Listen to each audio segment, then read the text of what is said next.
अभी हम वर्ग समीकरण के शाब्दिक प्रश्न करेंगे। 2.6 का है। आप देखिए, जैसे कि पहला प्रश्न है, प्रगति की 2 वर्ष पूर्व और 3 वर्ष बाद की आयु का गुणनफल 84 है, तो उसकी वर्तमान आयु ज्ञात करो। यानी एक कोई है प्रगति जिसका नाम है, उसका 2 वर्ष पूर्व और 3 वर्ष बाद की आयु का गुणनफल 84 है। आपको उसकी सबसे पहले उसके मानना पड़ेगा कि वर्तमान आयु क्या है। तो हम लोग मानते हैं, माना कि प्रगति की वर्तमान आयु x वर्ष है। तो अब 2 वर्ष पूर्व है, इसका मतलब जैसे आज हमारी आयु 10 वर्ष है, तो 2 वर्ष पहले कितनी थी? 8। यानी 8 में से आपने 2 क्या किया? माइनस किया। सेम चीज़ यहाँ पे करेंगे कि 2 वर्ष पूर्व उसकी आयु यानी क्या हो जाएगी? x - 2 वर्ष। ठीक है। अब 3 वर्ष बाद की आयु, तो 3 वर्ष बाद क्या होगी? जो आज की आयु है उसमें हम 3 वर्ष प्लस कर देंगे। तो आज की आयु हमारी हमने क्या माना है? x, उसमें हम प्लस कर देते हैं 3, तो हो जाएगा x + 3 वर्ष। अब क्वेश्चन में कहता है, लिखा है मैंने प्रश्नानुसार, क्वेश्चन क्या कहता है? 2 वर्ष पूर्व की आयु और 3 वर्ष बाद की आयु, यानी 2 वर्ष पूर्व की आयु कितनी है? x - 2 और 3 वर्ष बाद यानी x + 3, इन दोनों का गुणनफल 84 के बराबर है। अब आप देखो, x - 2 और x + 3 इनको गुना करेंगे तो हम एक आपको डायरेक्ट आता है, आप डायरेक्ट कर सकते हैं, पर जिनको डायरेक्ट नहीं आता है वो क्या करेंगे? पहले x लेंगे और दूसरा ब्रैकेट पूरा, फिर -2 और x + 3, मतलब पहला डिजिट पूरा ब्रैकेट, फिर दूसरा डिजिट पूरा ब्रैकेट, 84। अब x को x से गुना किया, x² और x को 3 से किया तो +3 से किया तो +3x। अभी -2 को x से किया तो कितना हो गया? -2x, और -2 को 3 से किया तो -6 = 84। अभी देखो, x² तो अपनी जगह पे ही रहेगा, 3x में से 2x घट गया x, और ये -6 बराबर 84। अभी क्या हो जाएगा? x² + x -6 पक्षांतर कर देंगे, मैंने लिखा है इधर पक्षांतर से, 84 को बराबर के इस तरफ ले आएंगे तो ये प्लस का 84 है, इधर आके माइनस का 84 हो जाएगा, = 0। अभी देखो, x² + x -6 और -84 दोनों संख्याएं माइनस की है, तो क्रिया क्या होगा? प्लस का, और चिन्ह क्या रहेगा? माइनस का। तो x² + x -90 = 0। तो क्या हो गया? अब देखो, अब तुमने 8वीं में पढ़ा हुआ है गुणनखंड, ये -90 है। -90 को आपको 2 गुणनखंड करना है, किस रूप में? कि आपको 1x आए। याद आया? हम 8वीं में करते थे ऐसे वाला, तो वही चीज़ है। तो हमारा क्या हो जाएगा? +10 और -9, 10 में से 9 घटाएंगे 1 आ जाएगा। x² + 10x -9x -90 = 0। अभी क्या हो जाएगा? इन दो में से, ये दोनों में से कॉमन ले लो और इन दोनों में से भी कॉमन ले लो। x कॉमन ले लिया तो x + 10 -9x + 10, इनमें से 9 कॉमन ले लिया, तो माइनस जब हमने कॉमन ले लिया है तो ये माइनस चिन्ह यहाँ पे प्लस हो जाएगा, = 0। अभी x + 10 और x - 9 = 0, x + 10 = 0 या x - 9 = 0। तो क्या हो जाएगा? x + 10 = 0 तो x = -10, और x - 9 = 0 तो x = -9। आयु ऋणात्मक नहीं होता है, मतलब किसी की उम्र हम माइनस के चिन्ह में नहीं कह सकते ना, इसलिए ये आंसर हमारा x - 10 गलत है। तो हमारा क्या होगा आंसर? x - 9 होगा। तो प्रगति की वर्तमान आयु कितनी हो गई? 9 वर्ष। ये आपका पहला क्वेश्चन हो गया। अभी देखो दूसरा क्वेश्चन, कहता है 2 क्रमिक समप्राकृतिक संख्या के वर्गों का योगफल 244 है, वे संख्याएं ज्ञात करो। वे संख्याएं ज्ञात करो। यस, 2 क्रमिक प्राकृतिक संख्या, सम प्राकृतिक संख्या, सम। तो सबसे पहले तो आप प्राकृतिक संख्या याद करो, क्या होता है? 1 से लेके अनंत तक, और सम कह रहा है तो क्या होता है? 2, 4, 6, 8, 10। तो क्रमिक बोल रहा है, मतलब अगर पहला 2 है तो दूसरा क्या है 4, कितने का अंतर हो रहा है दोनों में 2 का।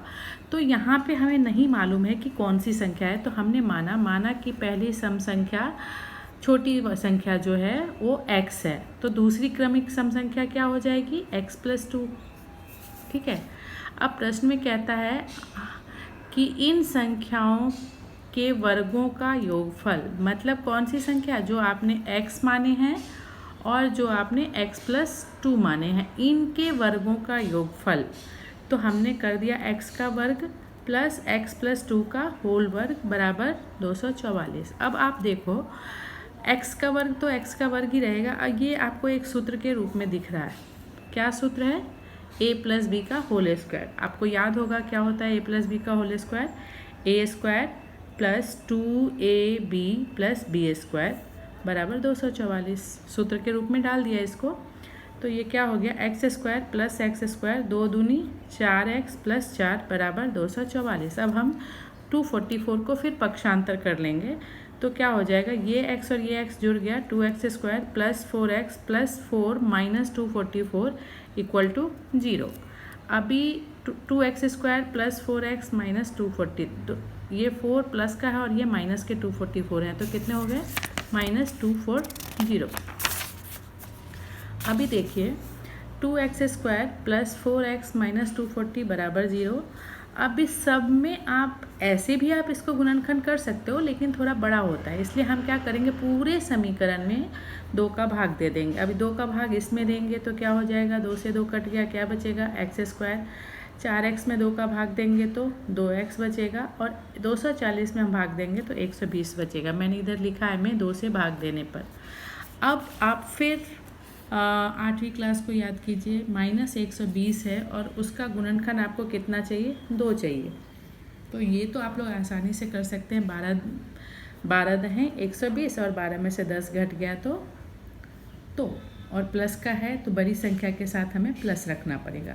x² plus 12x minus 10x बराबर 120 बराबर 0। ये देखो 2x के लिए हमने 12x और 10x कर दिया, तो 12x हमने, चूँकि हमारा यहाँ पे प्लस का चिन्ह है तो यहाँ भी बड़ी संख्या के साथ हमने प्लस का चिन्ह दिया है, और 10 घटा देंगे तो 2x आ जाएगा, और 12 और 10 को गुना करोगे तो -120 आ जाएगा। अब ये दोनों में, ये 2 संख्याओं में, इनमें और फिर इनमें कॉमन लेंगे। इनमें कॉमन लिया तो ये x आया, तो क्या बचा x प्लस 12। फिर यहाँ -10 कॉमन ले लिया, तो जब हम माइनस कॉमन ले लेते हैं तो अंदर वाला चिन्ह बदल जाता है। तो जब हमने माइनस कॉमन ले लिया तो ये 10x का 10 कॉमन ले लिया तो x बचा, और 10 को कितने से गुना करें कि 120 हो जाए, तो 12 से बराबर इक्वल टू 0। अभी देखो x प्लस 12 दोनों के पास था, तो x प्लस 12 हमने कॉमन ले लिया और x -10 बच गया इक्वल टू 0। तो क्या होगा, x प्लस 12 बराबर 0 होगा या x -10 बराबर 0 होगा। तो x प्लस 12 बराबर 0, तो x बराबर -12, या x -10 बराबर 0, तो x बराबर 10।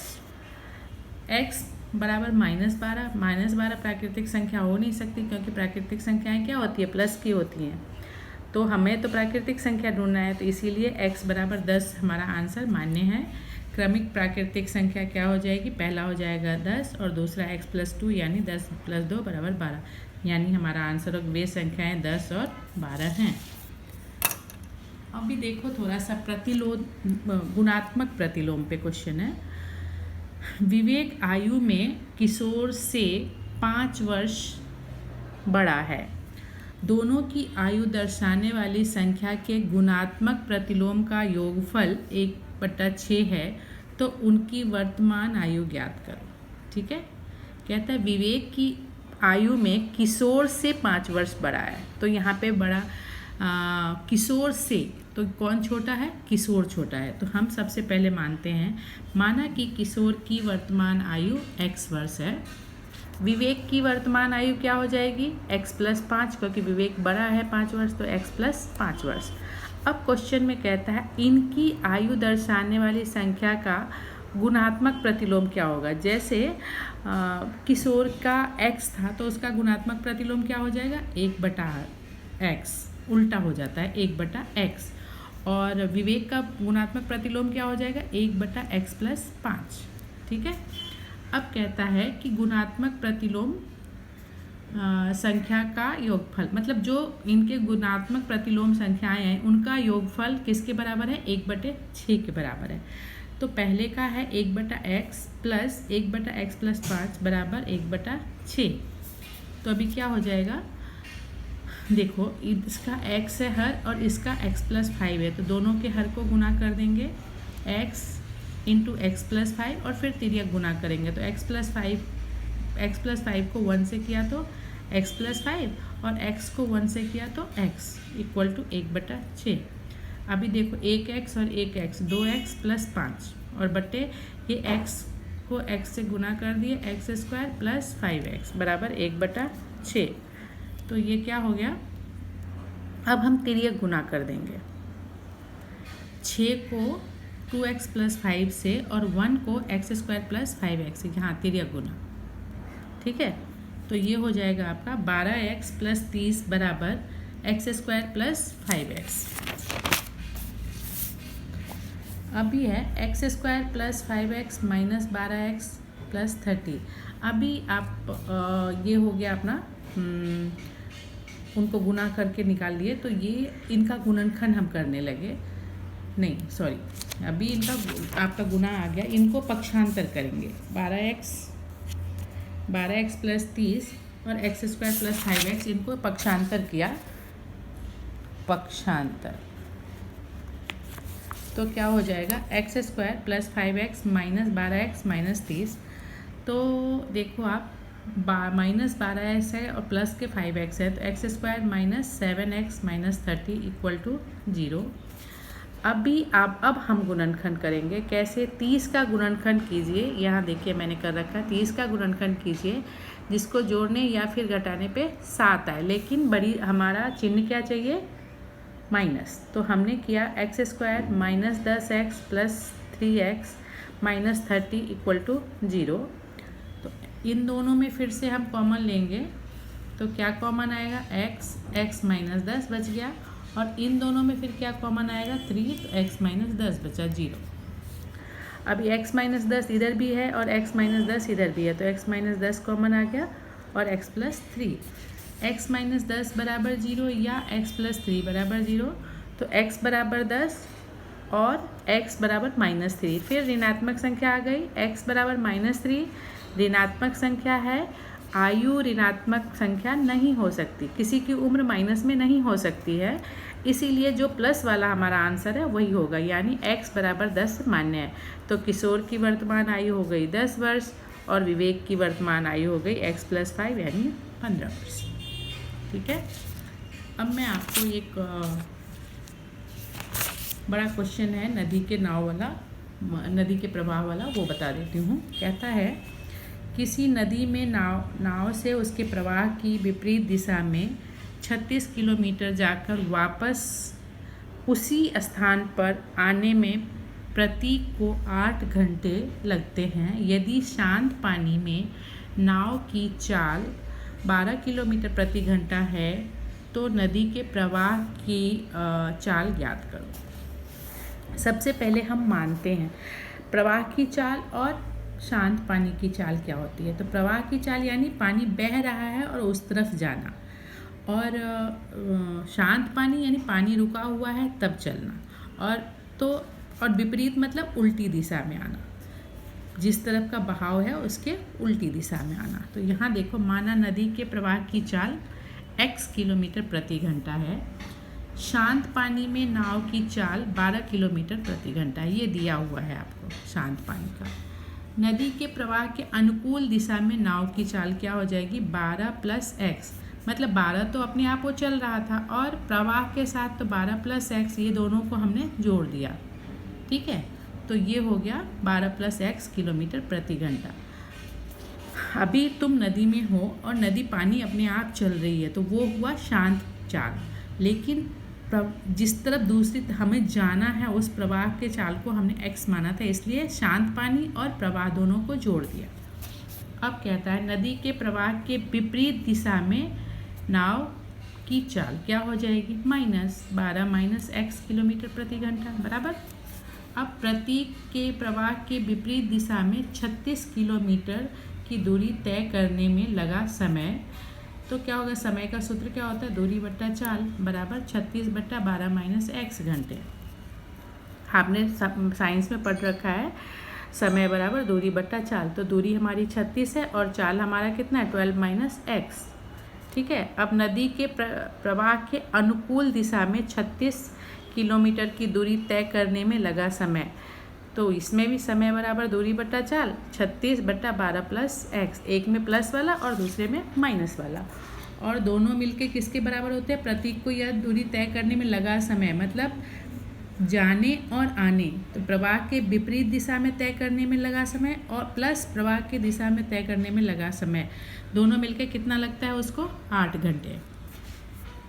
अब देखो, तो ये था पहला, प्रवाह के विपरीत दिशा में तय करने में लगा समय 36/12 माइनस x प्लस प्रवाह के दिशा वाला 36/12 प्लस x बराबर 8। तो समीकरण के दोनों पक्षों में 4 से भाग देने पर क्या हो जाएगा, छोटा करने के लिए हमने इसको भाग दिया, तो ये 36 था, भाग दिया तो क्या हो गया 9, और ये भी 36 था तो ये हो गया 9, और इधर 2, नीचे वाला हर वैसा का वैसा ही रह जाएगा। अभी इनको हल करेंगे, हर को हर से गुना करके, तो 12 minus x into 12 plus x, तिर्यक गुना कर दिया तो 9 इंटू 12 प्लस x, और इधर 9 12 माइनस x इक्वल टू 2/1। अभी दोनों के पास 9 है तो हमने 9 कॉमन ले लिया, तो क्या बचा 12 plus x plus 12 minus x बटे, इनको देखो a माइनस बी और a प्लस बी के रूप में है, तो हमने इनको a² माइनस b² कर दिया 2/1। तो क्या हो जाएगा, ये प्लस का x था और ये माइनस का x था, दोनों कट गए और 12 और 12 जुड़ गए, तो कितने हो गए 24 बट्टे 144 माइनस x² 2/1। अभी 24 को 9 से गुना करेंगे तो 216, 216/144 माइनस x² बराबर 2/1। अभी देखिए तिर्यक गुना फिर से कीजिए, 2 144 माइनस x² और 216 को 1 से किया तो 216 ही रह गया। अभी हाँ, ये जो 2 गुना में था इसको हमने इधर भाग में ला दिया 216/2, तो क्या हो गया 144 माइनस x² बराबर 108। तो ये क्या हो जाता है 144, अब पक्षांतर कर देंगे तो 144 माइनस 108 बराबर x², 36 हो गया, 36 बराबर x², तो x बराबर क्या होगा, वर्गमूल निकालेंगे प्लस और माइनस दोनों की, तो नदी के प्रवाह की चाल कितनी हो गई 36 किलोमीटर प्रति घंटा।